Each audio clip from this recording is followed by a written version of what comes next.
In John 4:24, God gives us clear instructions on how to worship him.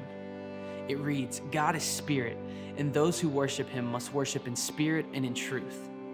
As Pastor Rick Warren puts it, this verse translated into our modern context would read, "God is spirit, and those who worship him must worship in authenticity and accuracy." To worship God authentically is so much more than a physical response. We have to realize that there are forces at work that we cannot see and cannot quantify, that we are so much more than mere cells and bones and muscle and tissue, but that at our core, we're a soul, a spirit. And when we worship, our spirit is connecting with the Spirit of God. We've all been guilty of going through the motions in worship. Maybe we're singing out loud and our hands are raised, but our heart isn't really in it. Or maybe we're sitting there trying to understand these incredible truths that we're singing about, but we're missing the fact that the God of everything seen and unseen just wants to be with us. It's like a dancer that has dedicated years to perfecting their technique.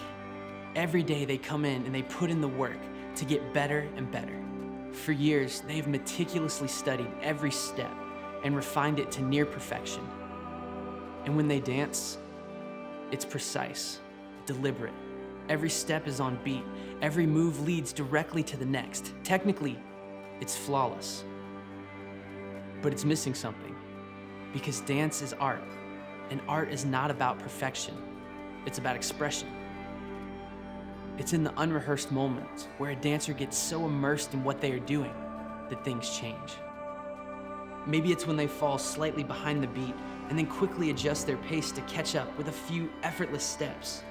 And that's when you realize that they're not simply repeating moves that have been rehearsed, they're living them out. Each step is a brand new moment, a chance to bring out the deepest elements of the soul, a way to express themselves, to connect with others. To worship in spirit is to move beyond just having the right physical posture or singing out in celebration. These are elements of our worship. But once we go deeper and begin to realize that at our core, we are a soul longing to connect with our Creator, we begin to care less about the moves, and instead we focus on our expression to God. So as we worship, let's stop focusing on what we are doing and instead remember who we are and whose we are.